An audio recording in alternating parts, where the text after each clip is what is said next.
3-4 सालों में NMOPS ने लड़ाई लड़ी, वो संघर्ष किया, तो एक साथ तालियां बजने लगी। तो आज हिंदुस्तान के कर्मचारियों के बीच का सबसे बड़ा मुद्दा पुरानी पेंशन बन चुका है।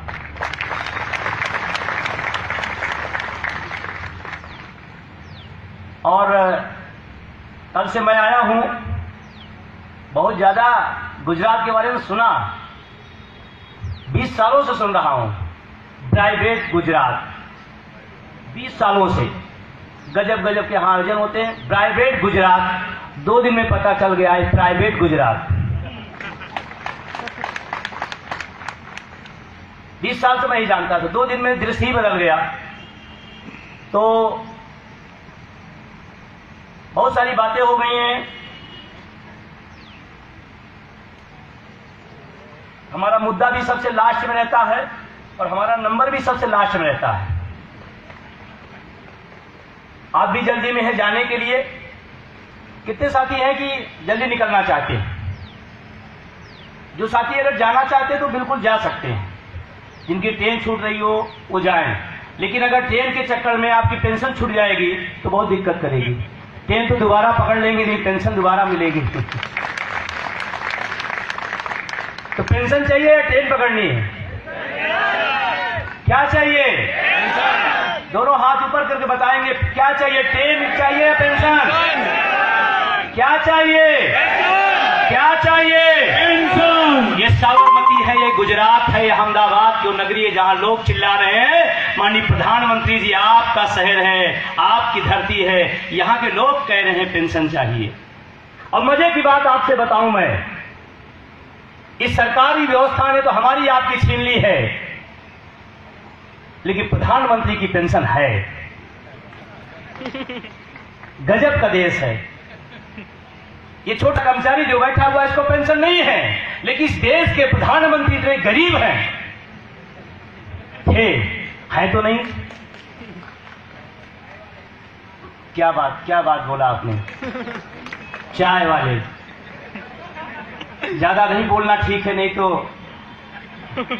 नौकरी से निकाल देंगे। चाय बेचते थे। एक बात आ गई बहुत अच्छी, बहू साहब ने याद दिलाई। चाय बेचते थे, उस पर एक याद आई। अभी जब से प्रधानमंत्री बने हुए हैं, हर चीज का निजीकरण कर रहे हैं। रेलवे का, स्टेशन का, प्लेटफार्म का, जो भी उनको मिल जा रहा, मतलब सामने जो बात आई वो निजीकरण।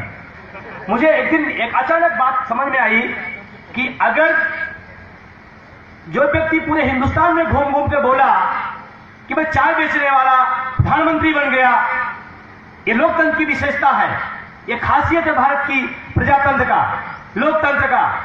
लेकिन मैं एक सवाल माननीय प्रधानमंत्री जी आपकी धरती से शुरुआत करता हूं, आपसे ही सवाल करते हुए, फिर मैं आपसे टू द पॉइंट सारी बात करूंगा। क्योंकि चाय की बात आई, जिस रेलवे स्टेशन पे आपने चाय बेचा है, अगर आपकी पॉलिसी उस समय हुआ करती तो आज वो स्टेशन प्राइवेट को मिला होता, और अगर प्राइवेट को स्टेशन किसी प्रधानमंत्री उस समय सरकार बेचती होती तो आप चाय बेचने के स्टेशन में घुस नहीं पाते, जहां पे आप चिल्ला चिल्ला के प्रधानमंत्री बनने का काम किया आपने। पूरे हिंदुस्तान में उन्होंने चिल्लाया, लेकिन उस समय तत्कालीन सरकार ने प्रधानमंत्री प्राइवेट नहीं किया था।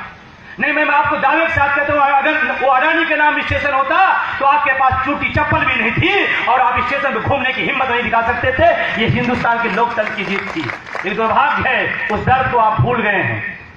लेकिन जब तक इस धरती पे आए और महात्मा गांधी का नाम ना आए, सरदार पटेल का नाम ना आए, शायद सब कुछ अधूरा होगा। और मैं तो सौभाग्यशाली अपने को समझता हूं कि साबरमती के इस आश्रम पर, इस पास में हमें आप सबने बुलाया, हमें मौका दिया, मनोज जी का, पांडा जी का, पूरी टीम को, और हमारी जो अभी बहुत ऊर्जावान टीम है, फिक्स पे टीम हमारी जो बैठी हुई है, इन सबको, सारे लोगों को मैं धन्यवाद देता हूं।